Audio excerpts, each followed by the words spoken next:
አቡነ ገብረ መንፈስ ቅዱስ የኢትዮጵያ ኦርቶዶክስ ተዋሕዶ ቤተ ክርስቲያን በዝቋላ ተራራ ባለው ባህር ውስጥ 100 ዓመት ተዘቅዝቀው ለኢትዮጵያ ሰዎች ምሕረትን የለመኑ አባታችን አቡነ ገብረ መንፈስ ቅዱስ ቃል ኪዳን የተቀበሉበትን በታላቅ ድምቀት ታከብራለች። እንኳን ለአቡነ ገብረ መንፈስ ቅዱስ ዓመታዊ በዓል አደረሳችሁ። በሀገረ ግብፅ የተወለዱት ጻድቁ አባት የእግዚአብሔር ትእዛዝ ሆኖ ስለ ኢትዮጵያ ይለምኑና ይማልዱ ዘንድ ፈቃዳቸውም ስለነበር ቤተሰቤ፣ ሕዝቤ ወይም ሀገሬ ሳይሉ ወደ ሀገራችን በመምጣት በጭንቅላታቸው ተዘቅዝቀው ደማቸው ፈሶ እስኪያልቅና ሥጋቸውም አልቆ አጥንታቸው እንደ በረዶ እስኪሆን ድረስ የጸለዩት ታላቅ አባታችን ናቸው።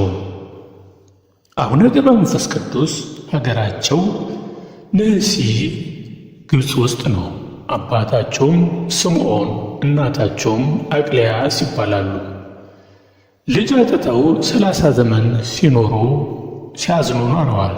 አንድ ቀን አቅሌስያ በቤተ እግዚአብሔር ገብታ ከስዕለ ሥላሴ ስር ወድቃ ስትማጸን ክብሩ ከሰማይ ከፍታ የሚበልጥ ልጅ እንኪ ተቀበይ የሚል ድምፅ ሰማች። አቅሌስያም መጋቢት 29 ቀን ጸንሳ በታኅሳስ 29 ቀን ደግሞ ደምግባቱ እጅግ የሚያምር ወንድ ልጅ እንደወለደች መልአኩ ቅዱስ ገብርኤል በሰው አምሳል መጥቶ የዚህ ልጅ ስሙ ገብረ መንፈስ ቅዱስ ይሆን አላት። ወዲያውም ሕፃኑ ተነስቶና ከእናቱ ጭን ወርዶ ለአብ ለወልድ ለመንፈስ ቅዱስ 3 ጊዜ ሰገደ። ዳግመኛም ከጨለማ ወደ ብርሃን አወጣኸኝ፣ ለአብ ለወልድ ለመንፈስ ቅዱስ ምስጋና ይሁን አለ። ከዚህም በኋላ ጻድቁ አቡነ ገብረ መንፈስ ቅዱስ መጋቢት 29 ቀን ተጸንሰው ታኅሳስ 29 ቀን ተወለዱ።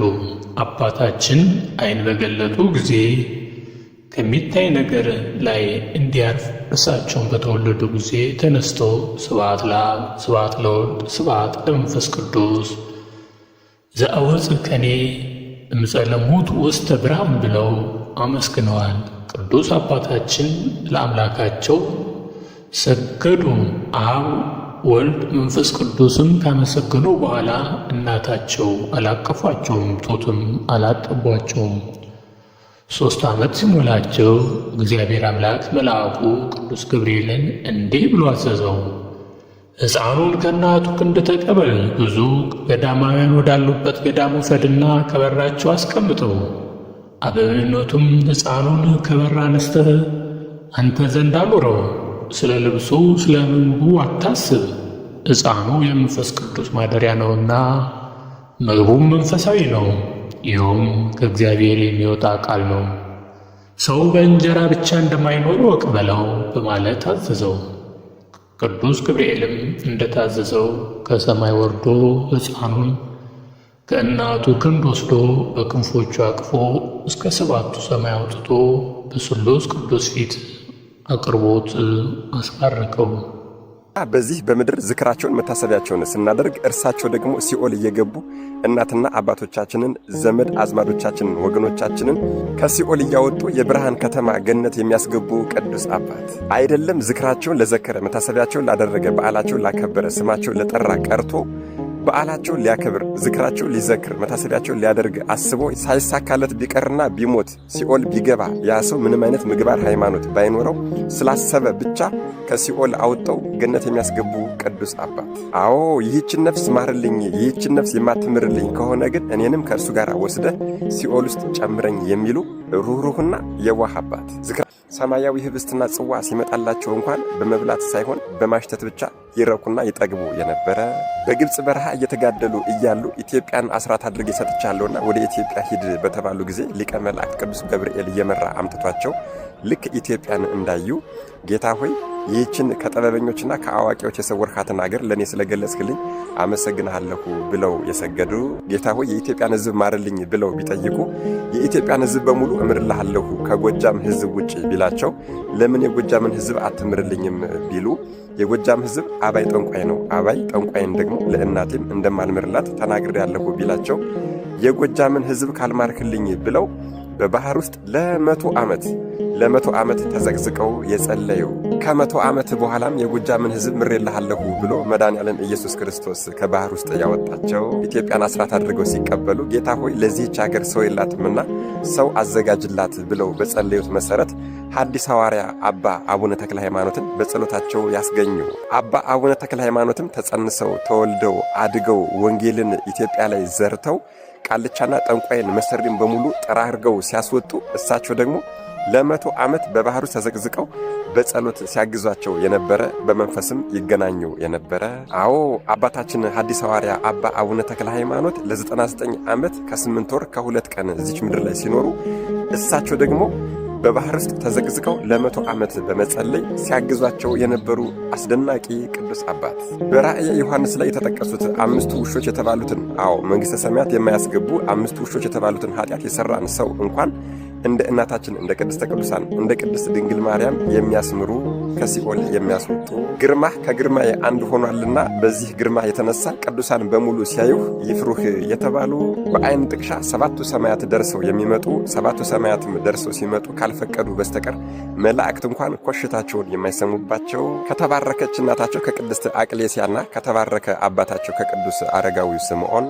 በጌታችን ልደት ቀን ታኅሳስ 29 ተወልደው መጋቢት 5 ዕረፍታቸው የሆነላቸው እኒህ ስም አጠራራቸው የከበረና የከበደ ቀና ሲሉ ስሉስ ቅዱስን ዝቅ ሲሉ እንጦሮጦስን ያዩ የነበረ እንደ ሰው ተፈጥረው እንደ መላእክት የኖሩ ከሰው ተፈጥረው ከመላእክት የተደመሩ ርዕሰ ባህታውያን የባህታውያን አለቃ ቅዱሱ አባታችን አባ አቡነ ገብረ መንፈስ ቅዱስ ነገ ማለትም ከአንድ ቀን በኋላ መጋቢት 5 የዕረፍት በዓላቸው ነው። አደራ ኮፒ ሊንክ ማድረግ እንዳይረሳ፣ ለቤቱ አዲስ ሆናችሁ ፎሎ ማድረግ እንዳይረሳ። መድኃኔዓለም ኢየሱስ ክርስቶስ ከቅዱሱ አባታችን ከርዕሰ ባህታውያን ከአባ አቡነ ገብረ መንፈስ ቅዱስ ረድኤት፣ በረከት፣ ምልጃ፣ ቃል ኪዳን፣ ፍቅር አይለየን። አሜን። ይቆየን።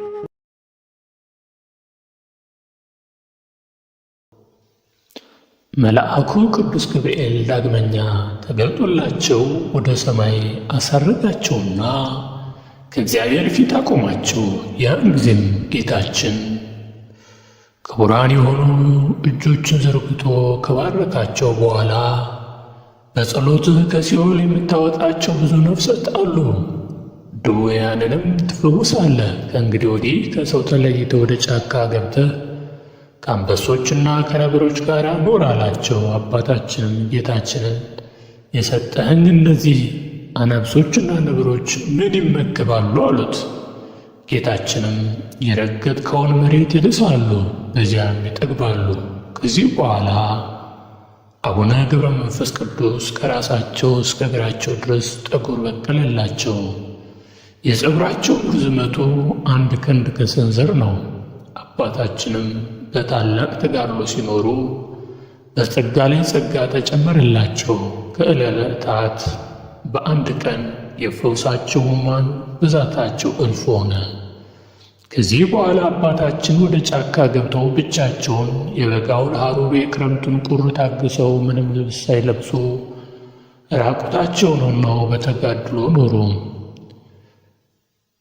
ከጽኑ ተጋድሏቸውና ከጫካው ቅዝቃዜ የተነሳ ሰውነታቸው አልቆ አጥንታቸው ጋር ተጣበቀ። ምንም ነገር አይመገቡም፣ ውሃውም ፍጹም አይጠጡም ነበር። አባታችን በምድረ በዳ እንደ ሰው ሳይሆን እንደ መላእክት ኖሩ። ቅዱሳን መላእክትም ዘወትር ይጎበኟቸው ነበር። ጻድቁ አቡነ ገብረ መንፈስ ቅዱስ በኢትዮጵያ ጌታችንም በተወለድኩባት በተጠመቁባት ከሞት በተነሳሁባት ዕለት እልፍ አእላፍ ነፍስን እምርልሃለሁ አላቸው። ከዚህም በኋላ አባታችን 60 አንበሶችና 60 ነብሮች እየተከተሏቸው ወደ አገራችን ኢትዮጵያ መጡ። ቅዱስ ገብርኤልም ከእነዚሁ ተከታዮቻቸው ጋር በነፋስ ሰረገላ ጭኖ ምድረ ከብድ አደረሳቸው።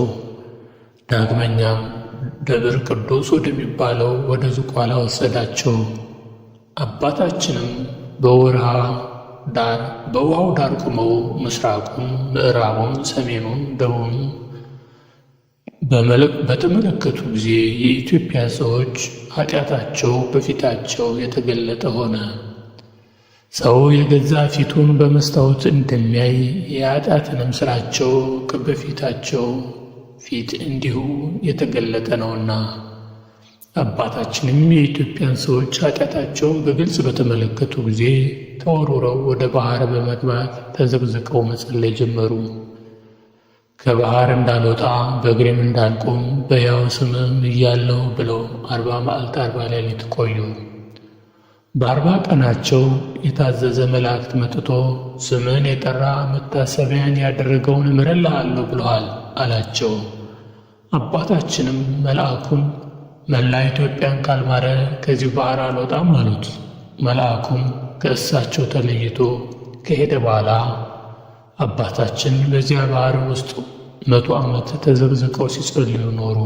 አባታችንም በባሕር ውስጥ ተዘቅዝቀው 100 ዓመት ሲጸልዩ ከኖሩ በኋላ ደማቸው ፈሶ አለቀና ውሃው ደም መሰለ። ሥጋቸውም አልቆ አጥንታቸው እንደ በረዶ ሆነ።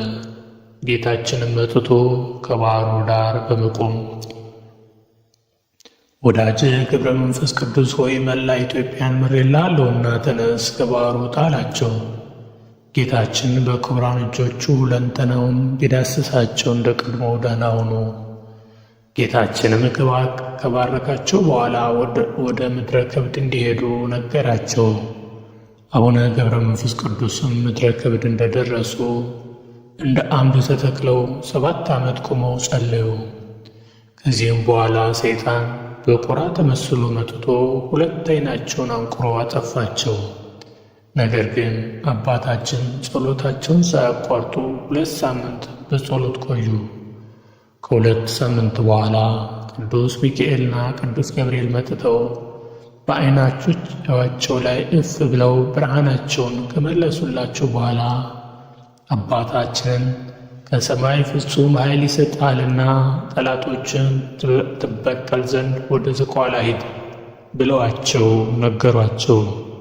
አባታችንም አንበሶቹንና ነብሮቹን ድብና ዘንዶ ወዳሉበት ምድረ ከብድ ተመለሱ። ጻድቁ ከዚህ ዓለም ድካም የሚለዩበት በቀረበ ጊዜ ጌታችን ኢየሱስ ክርስቶስ ተገልጦ ቃል ኪዳን ገባላቸው። ዕድሜያቸውም 562 ሲሆን በሰላም በፍቅር አረፉ። ጌታችንም ነፍሳቸውን በመላእክትና በቅዱሳን ሁሉ ምስጋና አሳረጋቸው። የአቡነ መንፈስ ቅዱስ ረድኤት በረከታቸው ይደርብን፣ አሜን። ጥቅምት 5 ቀን የሚከበሩ ዓመታዊ የቅዱሳን በዓላት አቡነ ገብረ መንፈስ ቅዱስ ጻድቅ፣ ቅዱስ ኪራኮስ አረጋዊ ጳጳስ ወሰማዕት፣ ቅድስት ሐና ሰማዕት እናቱ፣ ቅዱስ ያዕቆብ ወልደ እልፍ ከ12ቱ ሐዋርያት፣ አባ ጳውሎስ ሰማዕት አርዮስን አንቀው የገደሉት አባት። ወርኃዊ በዓላት ደግሞ ቅዱስ ጴጥሮስ ሊቀ ሐዋርያት፣ ቅዱስ ጳውሎስ ብርሃነ ዓለም፣ ቅዱስ ዮሐንስ ኢትዮጵያዊ፣ ቅዱስ አሞኒ ዘነሃይሶ፣ ቅድስት አውጋንያ ሰማዕትና ጽድቅ። እነዚህ ናቸው። ወስብሐት ለእግዚአብሔር። ክቡራን ቤተሰቦቻችን የአባታችን የአቡነ ገብረ መንፈስ ቅዱስ በረከታቸው ረድኤታቸው ከሁላችን ጋር ይሁን። በአገር ውስጥም ላላችሁ በአገር ውጭም ላላችሁ በረከታቸው ይድረሳቸው፣ ጸሎታቸው የተሰማ ይሁን እያልን እንሰናበታለን። ሰላም ሁኑ። ፈጣሪ አምላክ ከሁላችን ጋር ይሁን፣ አሜን። የኢትዮጵያ አምላክ ይባርከን፣ ይቀድሰን፣ ሀገራችን ሰላም ያድርግልን፣ ሃይማኖታችንን ያረጋጋልን። ፈጣሪ አምላክ ከሁላችን ጋር ይሁን። አሜን።